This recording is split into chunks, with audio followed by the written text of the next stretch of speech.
أعوذ بالله من الشيطان الرجيم بسم الله الرحمن الرحيم إذ جعل الذين كفروا في قلوبهم الحمية حمية الجاهلية فأنزل الله سكينته على رسوله وعلى المؤمنين وألزمهم كلمة التقوى وكانوا أحق بها وأهلها وكان الله بكل شيء عليما لقد صدق الله رسوله الرؤيا بالحق لتدخلن المسجد الحرام إن شاء الله آمنين محلقين رؤوسكم ومقصرين لا تخافون فعلم ما لم تعلموا فجعل من دون ذلك فتحا قريبا صدق اللہ العظیم.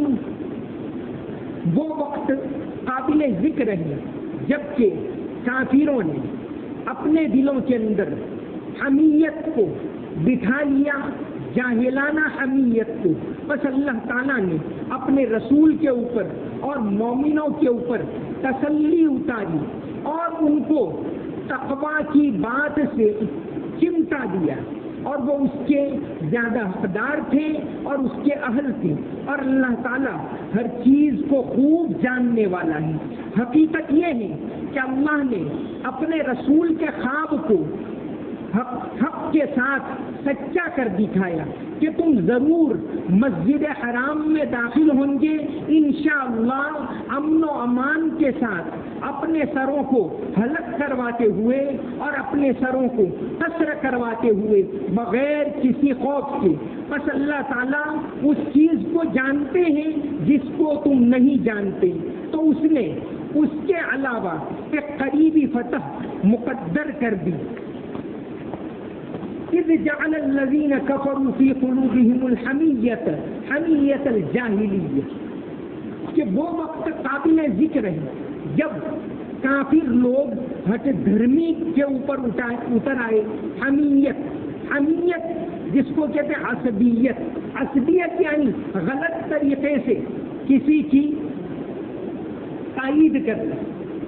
حالانکہ حمیت کا لفظ صحیح حمیت کے لیے بھی آتا ہے اور بیجا طور سے کسی کی حمایت کریں، عربی میں دونوں کے لیے آتا ہے، لیکن اردو میں غلط حمایت کے لیے یہ لفظ استعمال ہوتا ہے. تو فرمایا اذ جعل الذین کفروا فی قلوبہم الحمیہ حمیۃ الجاہلیہ، جاہلانہ حمایت کو مقرر کر لیے. حالانکہ جو صحیح کہنے والے تھے انہوں نے کہا کہ ان کو عمرہ کرنے کے لیے آنے دیجیے. عروہ ابن مسعود ثقفی آئے، انہوں نے بھی جا کر یہی رپورٹ پیش کی کہ ان کو عمرہ کرنے دیجیے. بدیل ابن ورقہ نے یہی رپورٹ پیش کی، اور بڑی تعداد میں ایسے لوگ تھے جنہوں نے یہ کہا کہ ہم غلط کر رہے ہیں. بعض مرتبہ اچھے لوگ ہوتے ہیں، ہر علاقے میں ہر قوم میں ایسے لوگ ہوتے ہیں جو فطری طور پر شریف ہوتے ہیں. ہمارے یہاں ہندوستان میں بھی بڑی تعداد میں لوگ ایسے ہیں جو فطری طور پر شرافت رکھتے ہیں، حق بات ان کے اوپر اثر کرتی ہے. بہت ساری مثالیں ابھی پچھلے دنوں میں بھی سامنے آئی. ایک مثال سامنے آئی بہار کے اندر نالندہ کے پاس ایک نالندہ ضلع میں ایک گاؤں ہے ماڑی کر کے. وہاں ایک بھی مسلمان نہیں ہے، ایک بھی. لیکن وہاں جو مسجد ہے وہاں 1942 سے وہاں مسلمان چلے گئے. تب سے آج تک 5 وقت مسجد میں اذان ہوتی. ایک آدمی غیر مسلموں نے مقرر کر لیا ہے 5 وقت ٹیپ ریکارڈر کے اوپر پہلے وہ اذان بجاتے، اب وہ پین ڈرائیو کے اوپر بجاتے اور روزانہ مسجد کی صفائی کرتے. یہ ایسے واقعات بے شمار پیش آتے. ابھی آج کل ہی اخبار کے اندر ایک بات آئی کہ بھوپال کے اندر ایک آدمی ہے لکشمی نارائن کھنڈیلوال، 50 سال سے روزہ رکھتے. حالانکہ وہ مشرک ہے، مسلمان نہیں ہے، 50 سال سے روزہ رکھتے ہیں اور رمضان میں 5 وقت مسجد میں نماز پڑھنے کے لیے آتے. تو بہت سے لوگ ایسے ہوتے ہیں جو فطری طور پر شریک ہوتے ہیں، وہ بیجا حمایت کو پسند نہیں کرتے۔ عروہ ابن مسعود نے یہی بات کہی کہ بھئی یہ اللہ کے رسول ہیں، ان کے ماننے والے جو ہیں ان کے یعنی جسم کا ایک قطرہ بھی نیچے نہیں گرنے دیتے، ایسا کسرا کے یہاں بھی ہم نے ایسا نہیں دیکھا، ہماری رائے یہ ہے کہ ان کو عمرہ کر لینے دیجیے۔ ایسے شریف لوگ بہت ہوتے۔ ایک بڑے مصنف ہیں ہمارے ضیاء الرحمان کریم، جو دا ہندو ایک اخبار نکلتا ہے، دا ہندو بالکل سیکولر اخبار ہے۔ ہندوستان میں بہت بہت کم اخبار اب ایسے رہ گئے ہیں جن میں کچھ نہ کچھ سچائی باقی ہے۔ اس میں دا ٹیلی گراف کر کے کلکتہ کا ہے، وہ بھی اچھا اخبار نکلتا ہے۔ دا ہندو کچھ ابھی بھی، اور دا ہندو والے کی ایک میگزین نکلتا ہے فرنٹ لائن، وہ بھی اچھی باتیں لکھتا ہے، ورنہ اکثر میڈیا دباؤ میں ہے یا بک چکا ہے۔ تو دا ہندو کے ایسوسیٹ ایڈیٹر ہیں اور ان کا فرنٹ لائن ہے، اس کے بھی ضیاء الرحمان کئی کتابیں لکھی۔ ان کی ایک کتاب انسائڈ دا تبلیغی جماعت، پچھلے سال جب تبلیغ کے بارے میں بڑی باتیں چلی تو ان کی یہ بات چرچا میں رہی، بہت پوری تبلیغی جماعت کی تاریخ انہوں نے لکھی، انسائڈ دا تبلیغی جماعت۔ تو ضیاء الرحمان نے ایک واقعہ لکھا 21 دسمبر کو، یعنی 4 ماہ پہلے جب حالات چل رہے تھے، تو کہتے دہلی کے اندر ایک قرآن شریف لے کر میں گیا غیر مسلم کے پاس بائنڈنگ کروانے کے لیے کہ بھائی صاحب یہ قرآن بائنڈنگ کروانا، بڑے چوٹی کے لیکھک یہ بات لکھ رہے ہیں۔ کہتے ہیں جیسے ہی میں نے کہا کہ بھائی قرآن شریف ہے تو کہا رکیے، ان کے ٹیبل کے اوپر ایک مورتی پڑی ہوئی، وہ ہٹا کے پہلے انہوں نے تاک میں رکھ دی، اور ٹیبل پر جو سیاہی والا وہ تھا پیپر وغیرہ سب ہٹا دیا، ایک 5 صاف کپڑا رکھا، پھر کہا کہ لائیے، تو میں نے دیا۔ کب دے دو گے؟ تو پرسوں دوں گا۔ کتنے روپے؟ تو کہ کلام پاک کے لیے میں کچھ نہیں دوں گا، آپ پرسوں لے جائیے گا، اب آپ مجھے مجبور نہ کریں، روپے نہ پوچھیں۔ تو ایسے لوگ بھی ہوتے ہیں۔ ضیاء الرحمان صاحب نے یہ 21 دسمبر کو ہی لکھا تھا۔ تو ایسے لوگ ہوتے۔ ہمارے یہاں گجرات میں ایک عجیب بات، احمد آباد سے 40 کلومیٹر ایک گاؤں ہے جولاسن، جہاں کے ہمارے وہ ہرین پنڈیا جو ہوم منسٹر رہ چکے گجرات، اسی گاؤں کے ان کی بھتیجی سنیتا ولیمز، بہت مشہور نام ہے اسی گاؤں کی۔ اس گاؤں میں ایک مندر ہے جولاسن، اور مندر کیسا ہے؟ مسلم دیوی کا مندر ہے۔ حالانکہ یہ ہے تو شرک ہے، لیکن ایک مثال پیش کر رہا ہوں کہ مندر کا نام ہے دولار ماتا کا مندر، مورتی کوئی بھی نہیں ہے، مورتی نہیں رکھی اس مندر، کوئی دولا بہن کر کے تھی کسی زمانے میں، گاؤں والوں کو ڈاکوؤں سے بچایا، تب سے جا کر یہ صدیوں سے بہت بڑا مندر ہے، صدیوں سے یہ مندر، اور اس گاؤں کے تقریباً 1/4 لوگ امریکہ میں یہ عقیدت ایسی رکھتے ہیں کہ اسی کی برکت سے یہ ہو رہا۔ تو جو بھی گاؤں کا امریکہ جاتا ہے یا آتا ہے پہلے اسی مندر میں جاتے ہیں، پھر گھر جاتے ہیں۔ سنیتا ولیمز پچھلے عرصے میں جب اپنے گاؤں میں آئی تو اسی نے بھی اس پرمپرا کو جاری رکھا کہ پہلے دولا ماتا کے مندر میں گئی، پھر گھر گئی، اور واپسی میں پہلے مندر میں گئی پھر گئی۔ تو ایسی مثالیں ملتی۔ تمام لوگ ہوتے ہیں وہ جاہلانہ ہٹ دھرمی والے نہیں ہوتے، لیکن جو ہٹ دھرمی والے ہوتے ہیں، جو بدماش ہوتے ہیں، وہ حاوی ہوتے، ورنہ آج بھی اس ملک کے اندر اچھے لوگ ابھی بھی زیادہ ہیں۔ تو یہاں قرآن کریم کی آیت ہے اِذْ جَعَلَ الَّذِينَ كَفَرُوا فِي قُلُوبِهِمُ الْحَمِيَّةَ حَمِيَّةَ الْجَاهِلِيَّةِ، کہ انہوں نے جاہلیت کی بیجا حمایت کی بنا پر ان کو روکا، اور کوئی غرض نہیں تھی، بس ہماری ناک اونچی رہے، گئے. دلیل سے تو ان کو بھی سمجھ میں آ گیا کہ ان کو روک نہیں سکتے, یہ کوئی قاعدہ نہیں ہے, رول نہیں ہے, ہمارا رول تو یہ سب کو آنے دیتے, لیکن روکے رکھا. فَأَنزَلَ اللَّهُ سَكِينَتَهُ عَلَى رَسُولِهِ وَعَلَى الْمُؤْمِنِينَ. تیسری مرتبہ اس صورت میں سکینت کا لفظ آیا کہ اللہ تعالیٰ نے سکون اتارا, تسلی اتاری, ثابت قدم رکھا اپنے رسول صلی اللہ علیہ وسلم کو اور مومنین. ہو سکتا تھا کہ آپس میں تو میں ہو جائے, تھوڑی سی چنگاری پورے اور جھگڑا ہو جائے, کئی ایسے موقع آئے, لیکن اللہ تعالیٰ نے ثابت قدم رکھا, کیونکہ اللہ تعالیٰ کو منظور یہی تھا کہ مکہ صرف اور صرف فتح ہوگا بغیر کسی جنگ. یہ اللہ کو یہی منظور تھا. کئی موقع ایسے آئے کہ جنگ چھڑ جائے, لیکن چھڑی نہیں, امن رہا. تو فرمایا کہ اگرچہ انہوں نے جاہلانہ حمایت کی, ہٹ دھرمی کی, لیکن اللہ تعالیٰ نے اپنے رسول صلی اللہ علیہ وسلم اور مومنین کے دلوں کے اوپر سکینت نازل کی. وَأَلْزَمَهُمْ كَلِمَةَ التَّقْوَىٰ, اور ان کو تقویٰ کے کلمے کے ساتھ لگائے رکھا, چمٹائے رکھا. الزم کے معنی ہوتا ہے چمٹانا, چپکانا, اس پر سے الزام لفظ بنا ہے.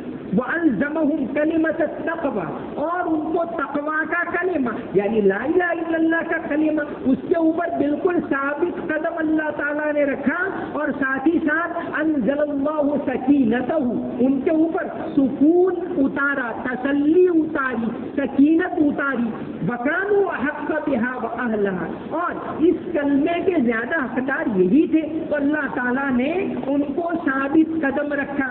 وَكَانَ اللَّهُ بِكُلِّ شَيْءٍ عَلِيمًا, اور اللہ تعالیٰ ہر چیز کو خوب جاننے والا ہے.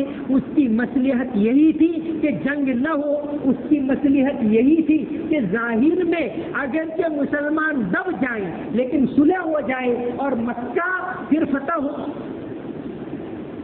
اب آخری رکوع شروع ہوتا ہے, چوتھا رکوع. لقد صدق اللہ رسولہ الرؤیا بالحق, تحقیق کے اللہ تعالیٰ نے اپنے رسول کے خواب کو حق کے ساتھ سچ کر دکھائے. یہ صورت نازل ہو رہی ہے جب حدیبیہ سے لوٹ رہے ہیں, اس وقت ابھی عمرہ نہیں کیا بلکہ عمرہ کیے بغیر لوٹ گئے, لیکن یہ صورت نازل ہوئی اور یہاں فرما دیا لقد صدق اللہ رسولہ الرؤیا بالحق, اللہ تعالیٰ نے اپنے رسول کے خواب کو سچ کر دکھایا. حالانکہ سچ کر دکھایا نہیں, لیکن یہاں بالکل ایسے یقین کے ساتھ اللہ تعالیٰ نے فرمایا کہ یہ سچ ہونے ہی والا ہے.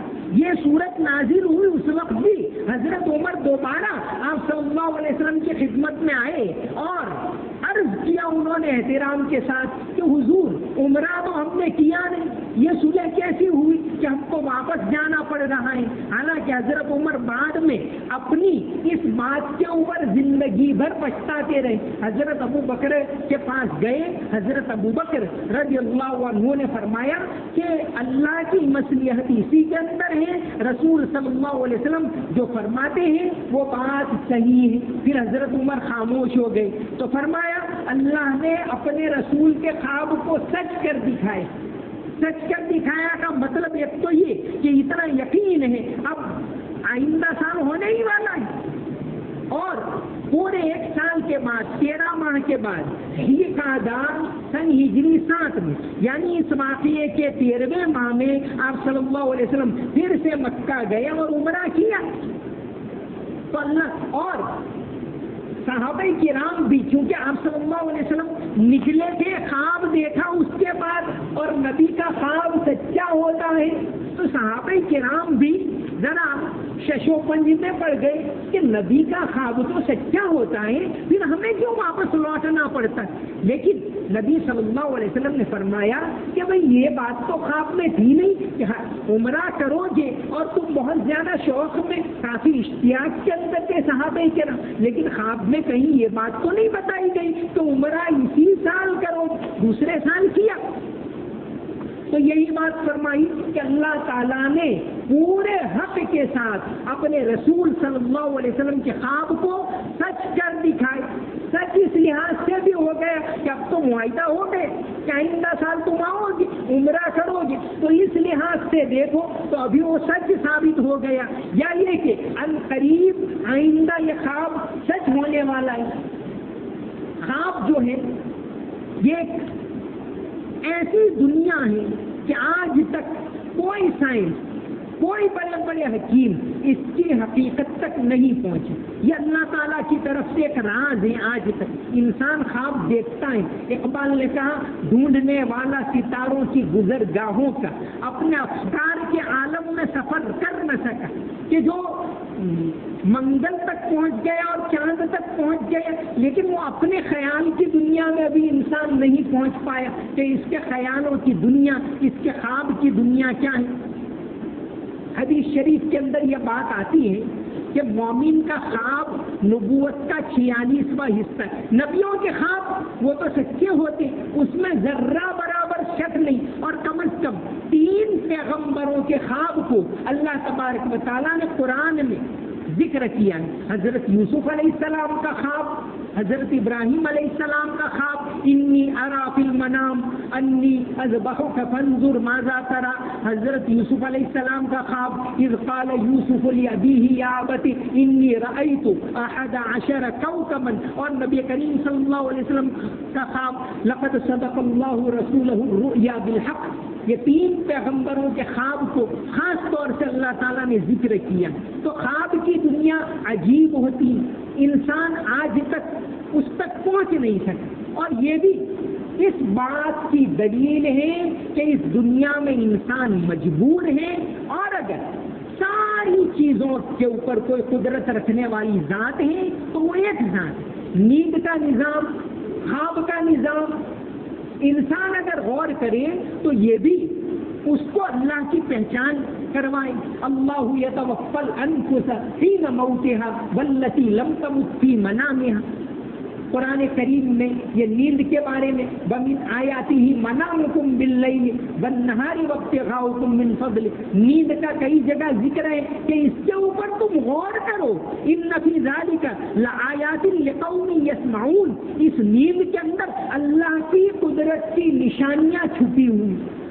انسان سوتا ہے، نیند جو ہے، اس لیے نیند ہے وہ گویا موت کی بہن ہے۔ انسان سو گیا، اس لیے سوتے وقت ہم دعا پڑھتے اللہم بسمک اموت و احیا، اے اللہ میں تیرے نام پر مرتا ہوں اور جیتا ہوں۔ حالانکہ مرتا نہیں، وہ تو ظاہر ہے عام طور سے انسان چند گھنٹوں کے بعد اٹھنے والا، لیکن دعا کیا پڑھنے کو کہا کہ میں تیرے نام پر مرتا ہوں۔